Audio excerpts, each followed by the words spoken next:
बिस्मिल्लाहिर्रहमानिर्रहीम। सीरत नबी सल्लल्लाहु अलैहि वसल्लम, बाब नंबर 14। 3 तहरीरें।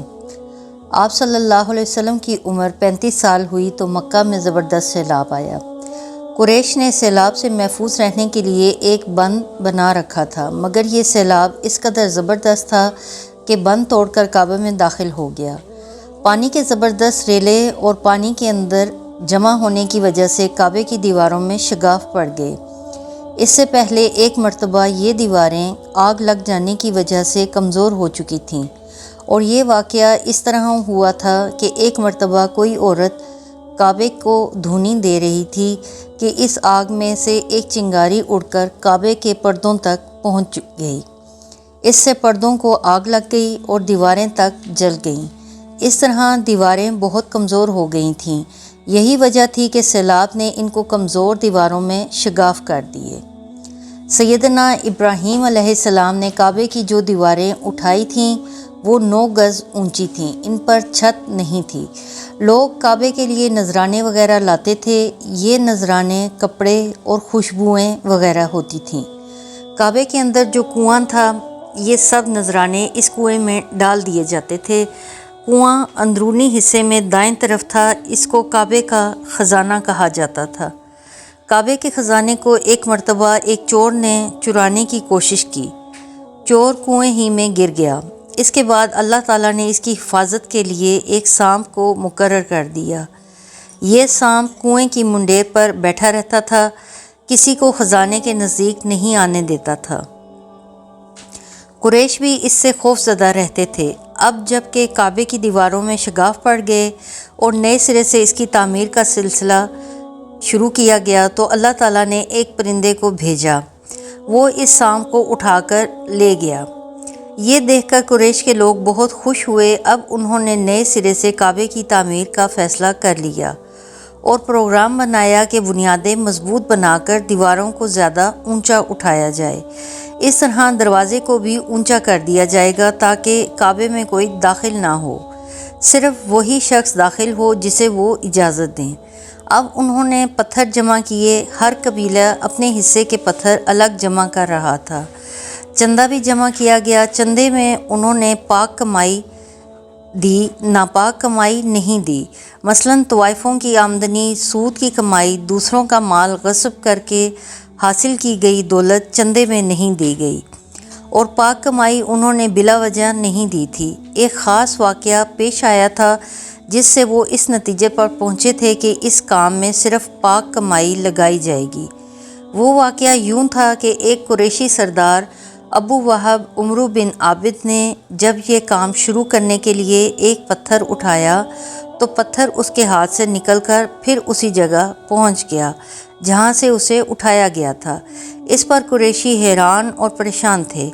आखिर खुद वहाब खड़ा हुआ और बोला, ए गुरोहे कुरैश, काबे की दीवारों में बुनियादों में सिवाय पाक माल के कोई दूसरा माल शामिल मत करना। बैतुल्लाह की तामीर में किसी बदकार औरत की कमाई, सूद की कमाई या ज़बरदस्ती हासिल की गई कमाई या दौलत हरगिज़ शामिल ना करना। ये वहाब नामी नबी अकरम सल्लल्लाहु अलैहि वसल्लम के वालिद हज़रत अब्दुल्ला का मामू था और अपनी कौम में एक शरीफ आदमी था। जब कुरैश के लोग खाना काबा की तामीर के लिए पत्थर ढूंढ रहे थे तो उनके साथ नबी अकरम सल्लल्लाहु अलैहि वसल्लम भी पत्थर ढूंढने में शरीक थे। आप सल्लल्लाहु अलैहि वसल्लम पत्थर अपनी गर्दन पर रख कर ला रहे थे। तामीर शुरू करने से पहले कुरैश के लोगों ने खौफ महसूस किया कि दीवारें गिराने से कहीं उन पर कोई मुसीबत ना नाजिल हो जाए। आखिर एक सरदार वलीद बिन मुग़य्यरा ने कहा, काबे की दीवारें गिराने से तुम्हारा इरादा इस्लाह और मुरम्मत का है और ये इसका ख़राब करने का नहीं। जवाब में लोगों ने कहा, ज़ाहिर है हम तो मुरम्मत और इस्लाह चाहते हैं। ये सुनकर वलीद ने कहा, तब फिर समझ लो अल्लाह ताला इस्लाह करने वालों को बर्बाद नहीं करता। फिर वलीद ही के कहने से गिराने के काम की इब्तिदा की गई, लेकिन उसने भी सिर्फ एक ही हिस्सा गिराया था ताकि मालूम हो जाए कि इन पर कोई तबाही तो नहीं आती। जब वो रात खैरियत से गुजर गई تب دوسرے دن سب لوگ اس کے ساتھ شریک ہو گئے اور پوری عمارت گرا دی، یہاں تک کہ اس کی بنیادوں تک پہنچ گئے۔ یہ بنیاد حضرت ابراہیم علیہ السلام کے ہاتھ کی رکھی ہوئی تھی۔ حضرت ابراہیم علیہ السلام نے بنیادوں میں سبز رنگ کا پتھر استعمال کیا تھا۔ یہ پتھر اونٹ کی کوہان کی طرح کے تھے اور ایک دوسرے سے جڑے ہوئے تھے۔ ان لوگوں کے لیے ان کو توڑنا بہت مشکل کام ثابت ہوا۔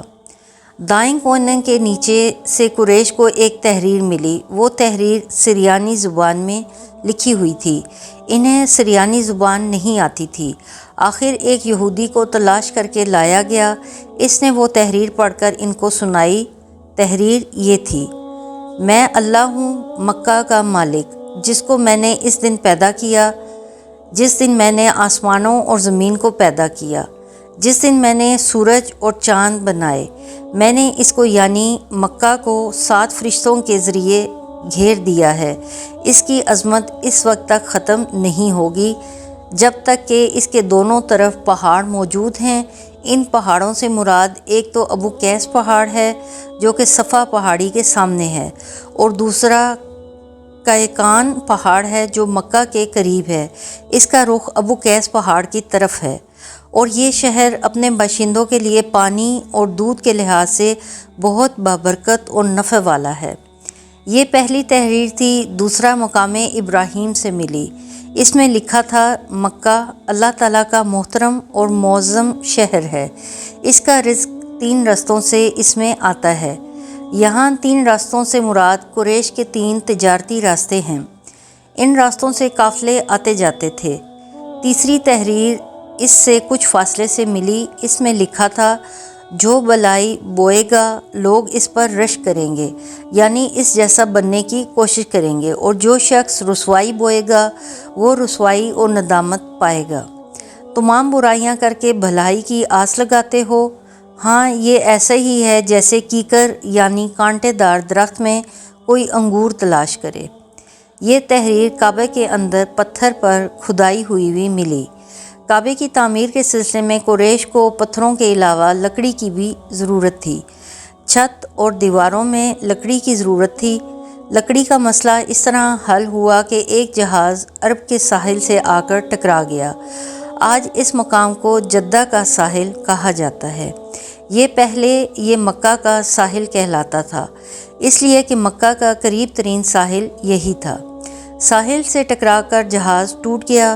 وہ جہاز کسی رومی تاجر کا تھا۔ اس جہاز میں شاہ روم کے لیے سنگ مرمر، لکڑی اور لوہے کا سامان لے جایا جا رہا تھا۔ قریش کو اس جہاز کے بارے میں پتہ چلا تو یہ لوگ وہاں پہنچے اور ان لوگوں سے لکڑی خرید لی۔ اس طرح چھت کی تعمیر میں اس لکڑی کو استعمال کیا گیا۔ آخر خانہ کعبہ کی تعمیر کا کام حجر اسود تک پہنچ گیا۔ اب یہاں ایک نیا مسئلہ پیدا ہو گیا۔ سوال یہ پیدا ہوا کہ حجر اسود کون اٹھا کر اس جگہ پر رکھے گا؟ ہر قبیلہ یہ فضیلت خود حاصل کرنا چاہتا تھا۔ یہ جھگڑا اس حد تک بڑھا کہ مرنے مارنے تک نوبت آ گئی۔ لوگ ایک دوسرے کو قتل کرنے پر تل گئے۔ قبیلہ عبدالدار نے تو قبیلہ عدی کے ساتھ مل کر ایک برتن میں خون بھرا اور اس میں اپنے ہاتھ ڈبو کر کہا: حجر اسود ہم رکھیں گے۔ اسی طرح دوسرے قبیلے بھی اڑ گئے۔ تلواریں نیاموں سے نکل آئیں۔